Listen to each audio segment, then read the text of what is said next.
So, hello. I know it's been a while since I have been on, and I was on vacation for a week, and then this week we've just been in complete hurricane mode. So I just haven't had a chance to really do anything other than get prepared and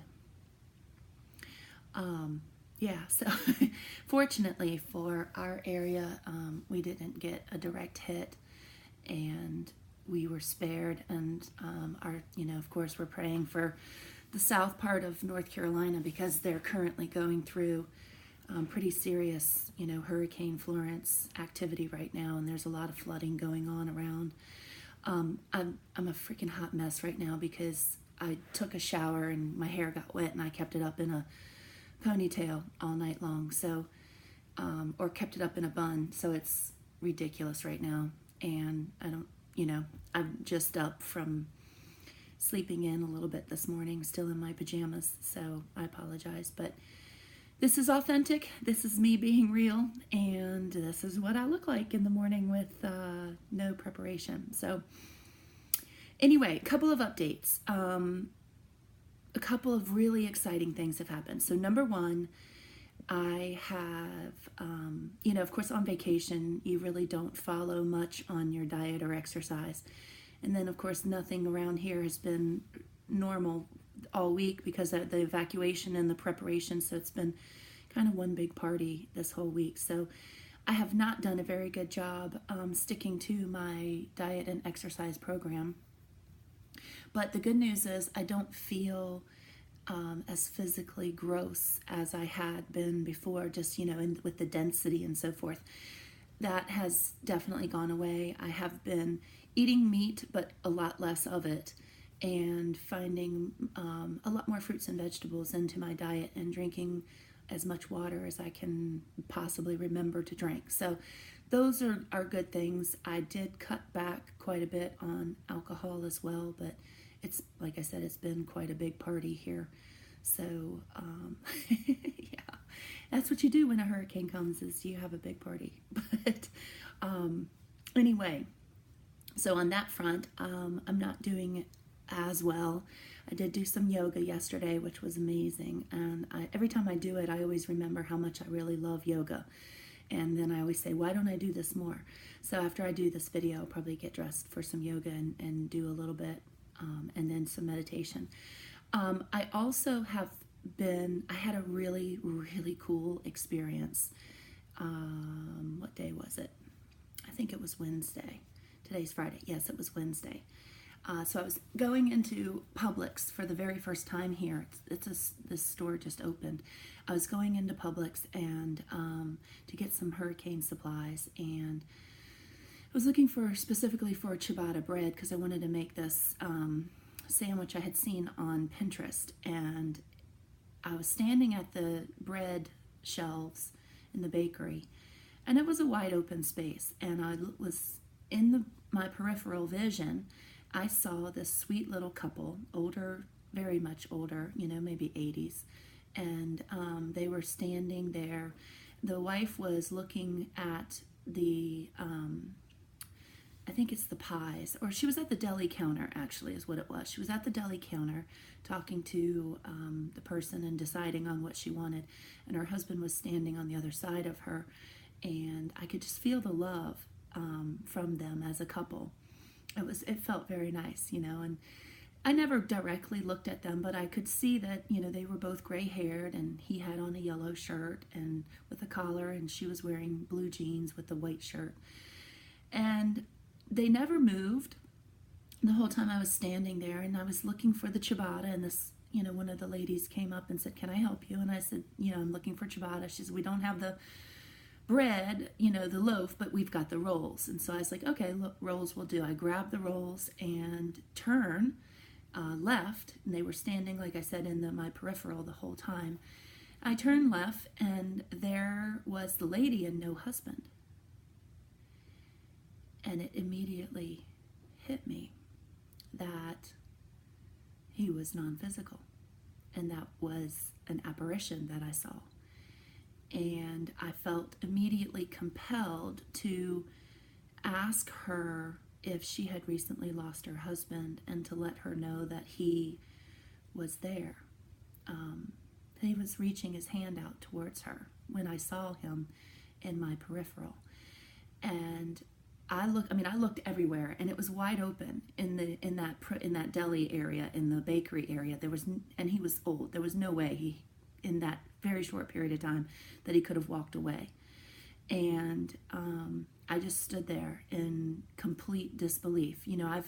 I've channeled for a year now. I've channeled people, and I've started getting clairvoyance in that I've been seeing orbs and lights and energies and colors, energy fields, but I've not actually, seen a physical person before. And so it was quite an interesting experience. But if you guys are following any of the stuff that's going on with the earth and these storms and the ascension, these energies that are shifting are quite powerful. So I'm not super surprised that it happened, but gosh, it freaked me out for a minute because it was so real. And I remember telling my intuitive coach at one time, I said, is this real? Am I making this stuff up in my head? Like, am I really talking to people who are not here? I mean, you can call it dead people. Am I really talking to dead people? And she said, it's very real. And I said, and she asked me why I was doubting it. And I was like, well, because, it's not like Teresa Caputo, the Long Island medium, where she's, standing in the grocery store and she sees people and gets the urge to go up. I was like, I don't have that experience. And it reminded me, I was immediately reminded of that conversation with my coach. And I was like, well, there you go. Careful what you wish for. Because now I've seen my first non-physical person in the grocery store, of all places. So ciabatta bread will have a special meaning to me for the rest of my life now.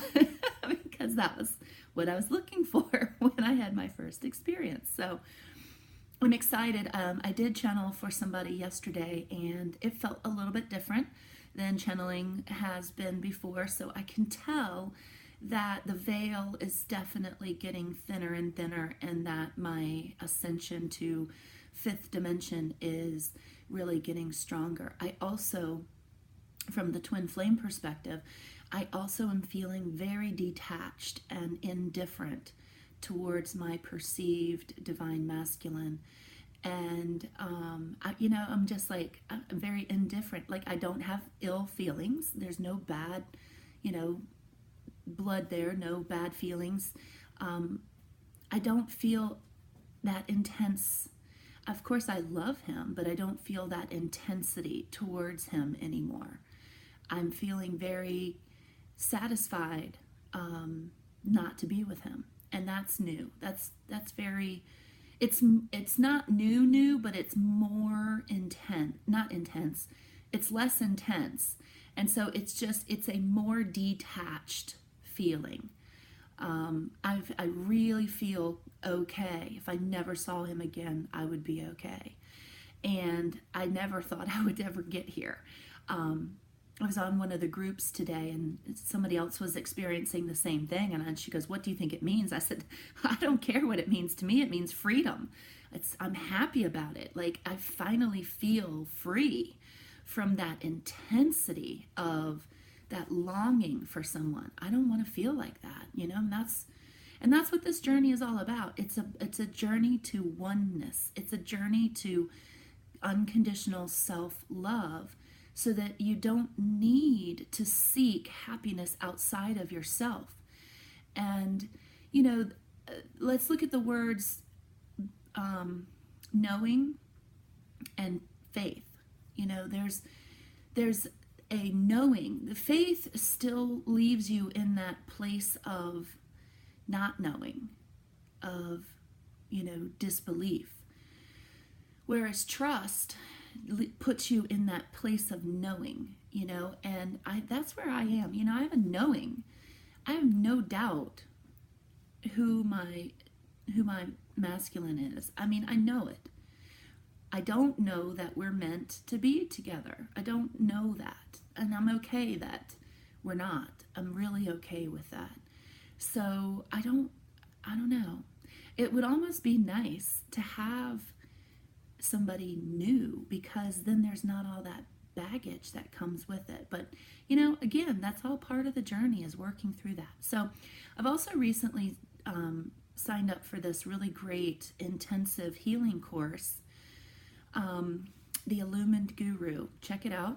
It's really powerful. There's lots of great information that she's working with, and she's doing some one-on-one coaching with me and a bunch of others. And we had a group call Wednesday night, and it's very, very helpful doing all of this healing.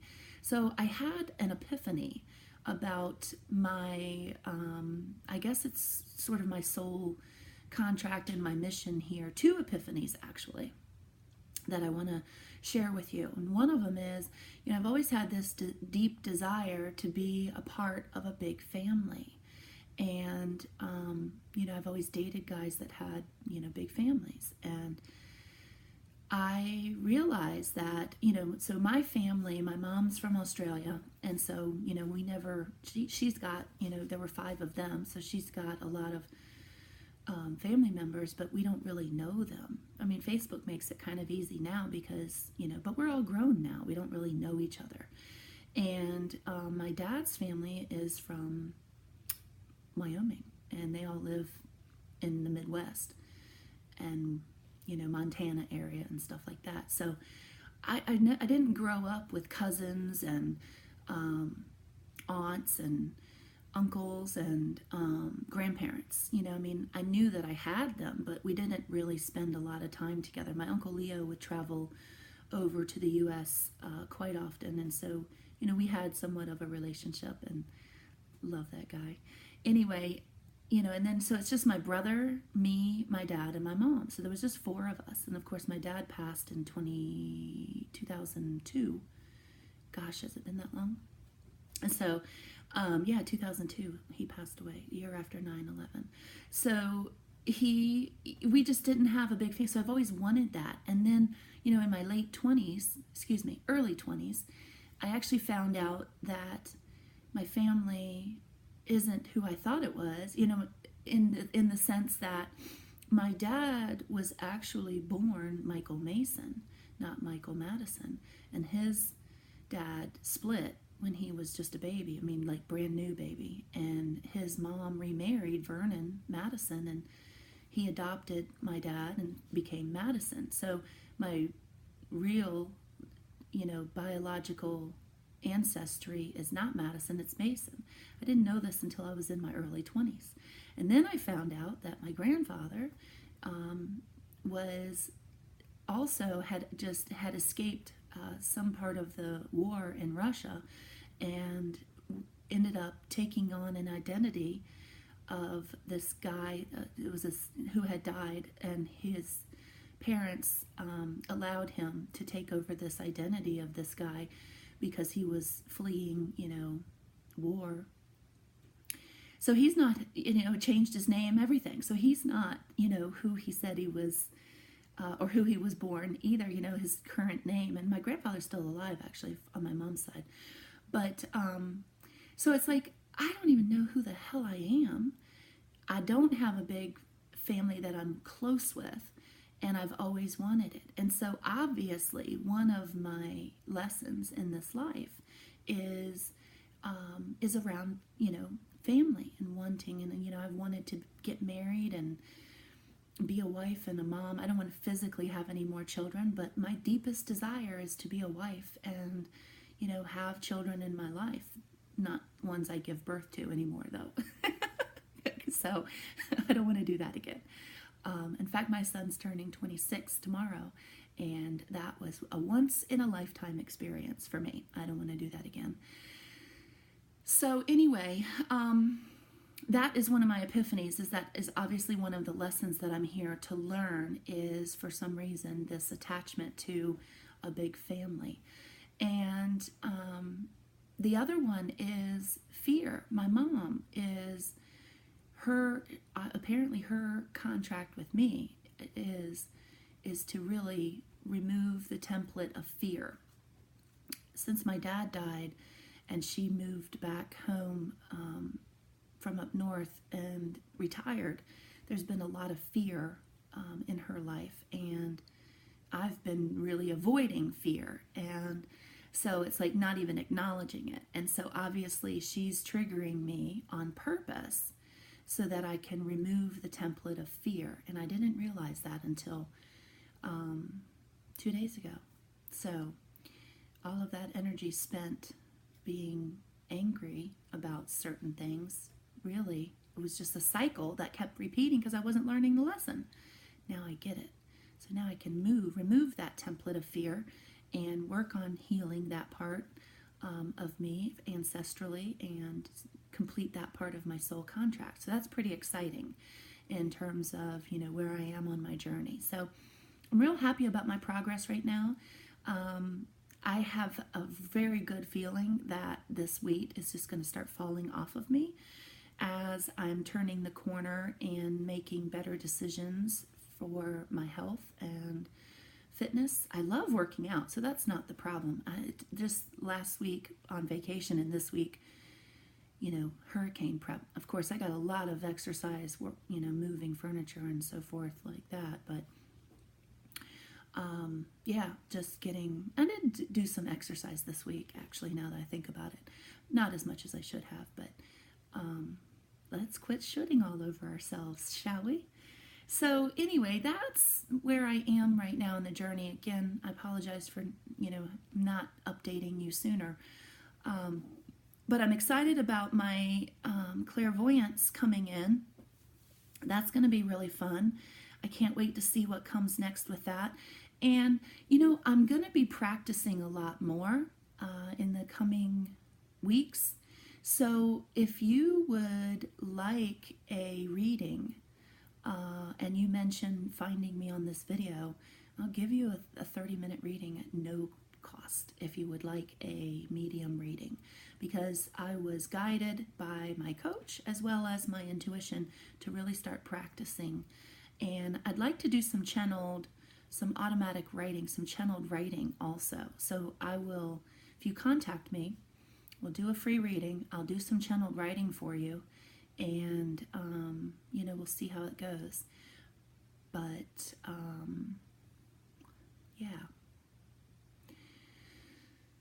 anyway, that's the update. I don't really have anything else to tell you at this time, I don't think, so I will end it here. I send you guys lots of love. Thanks for following and watching, and I will see you next time.